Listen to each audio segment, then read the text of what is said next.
संकष्टी गणेश चतुर्थी व्रत प्रत्येक मास के कृष्ण पक्ष की चतुर्थी को किया जाता है। भाद्रपद मास के कृष्ण पक्ष की चतुर्थी को किया जाने वाला व्रत भाद्रपद संकष्टी गणेश चतुर्थी व्रत कहलाता है। इस चतुर्थी को बहुला चतुर्थी भी कहते हैं। ये संकट नाशक चतुर्थी कहा गया है। भादो कृष्ण चतुर्थी सब संकटों की नाशक, विविध फलदायक एवं संपूर्ण सिद्धियों को देने वाली है। इस व्रत के प्रभाव से सभी प्रकार के विघ्न दूर हो जाते हैं। ये सब कष्टों का नाश कर धन की वृद्धि करने वाला व्रत है। इस दिन एक दिन गणेश जी की पूजा करें। भाद्रपद संकष्टी गणेश चतुर्थी व्रत कथा। राजा नल की कथा। पार्वती जी ने गणेश जी से पूछा कि हे पुत्र, भादो कृष्ण चतुर्थी को संकट नाशक चतुर्थी कहा गया है, अतः उस दिन का व्रत किस प्रकार किया जाता है, मुझसे समझाकर कहिए। गणेश जी ने कहा, हे माता, भादो कृष्ण न चतुर्थी सब संकटों की नाशक, विविध फलदायक एवं संपूर्ण सिद्धियों को देने वाली है। पूर्व वर्णित विधि से ही पूजा करनी चाहिए। हे पार्वती, इस व्रत में आहार संबंधी कुछ विशेषताएं हैं, उन्हें बतला रहा हूँ। श्री कृष्ण जी कहते हैं कि हे युधिष्ठिर पुत्र की ऐसी बात सुनकर पार्वती जी ने उनसे पूछा कि आहार एवं पूजन में क्या विशेषता है, उसे कहिए। गणेश जी ने कहा कि गुरु द्वारा वर्णित प्रणाली से इस दिन भक्तिभाव से पूजन करें। चतुर्थी के दिन प्रातः नित्य कर्म से निवृत्त हो तो व्रत का संकल्प करें, तत्पश्चात रात्रि में पूजन और कथा श्रवण करें।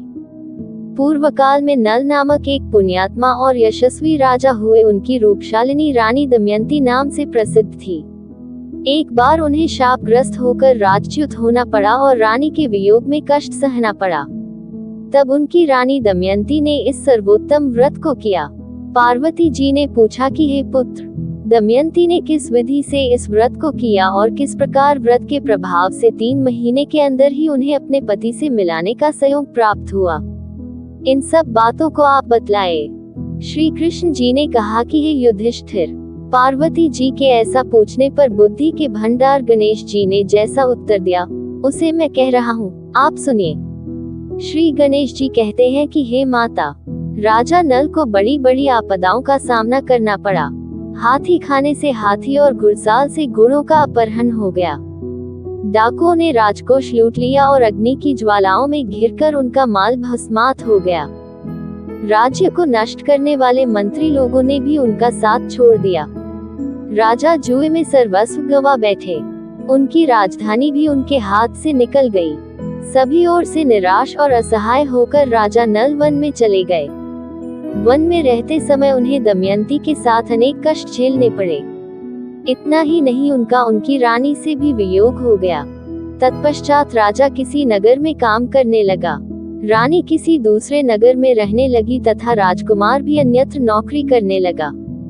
जो किसी समय रानी और राजपुत्र कहे जाते थे, वे ही अब भिक्षा मांगने लगे। तरह तरह के रोगों से पीड़ित होकर, एक दूसरे से विलग होकर कर्म फल को भोगते हुए दिन बिताने लगे। एक समय की बात है कि वन में भटकते हुए दमयंती ने महर्षि शरभंग के दर्शन किए। उसने उनके पैरों पर नतमस्तक हो हाथ जोड़कर कहा। दमयंती ने पूछा कि हे ऋषिराज, मेरा अपने पति से कब मिलन होगा, मेरा भाग्य कब लौटेगा? हे मुनिव, आप निश्चित रूप से बतलाए। श्री कृष्ण जी कहते हैं कि दमयंती का यह उत्तम प्रश्न सुनकर शरभंग मुनि ने कहा कि हे दमयंती, मैं तुम्हारे कल्याण की बात बता रहा हूँ, सुनो। इससे घोर संकट का नाश होता है। ये सब कामनाएं पूर्ण करने वाला एवं शुभदायक है। भादो मास की कृष्ण चतुर्थी संकटनाशन कही गई है। इस दिन नर नारियों को एक दिन गजानन की पूजा करनी चाहिए। विधि पूर्वक व्रत एवं पूजन करने से ही, हे रानी, तुम्हारी संपूर्ण इच्छाएं पूरी होगी। 7 महीने के अंदर ही तुम्हारा पति से मिलन होगा। ये बात मैं निश्चय पूर्वक कहता हूँ। गणेश जी कहते हैं कि शरभंग मुनि का ऐसा आदेश पाकर दमयंती ने भादो की संकटनाशिनी चतुर्थी व्रत प्रारंभ किया और तभी से बराबर प्रतिमास गणेश जी का पूजन करने लगी। साथ ही महीने में, हे राजन, इस उत्तम व्रत को करने से उसे पति, राज्य, पुत्र और पूर्वकालीन वैभव आदि की प्राप्ति हो गई। श्री कृष्ण जी कहते हैं कि हे पृथा पुत्र युधिष्ठिर, इसी प्रकार इस व्रत को करने से आपको भी राज्य की प्राप्ति होगी और आपके सभी शत्रुओं का नाश होगा, ये निश्चय है। हे राजन, इस प्रकार मैंने सभी व्रतों में उत्तम व्रत का वर्णन किया। ये सब कष्टों का नाश करता हुआ आपके भाग्य की वृद्धि करेगा। धन्यवाद। कृपया चैनल को शेयर, लाइक और सब्सक्राइब जरूर करें। कृपया अपने किसी भी तरह के सुझावों अथवा विचारों को हमारे साथ अवश्य शेयर करें।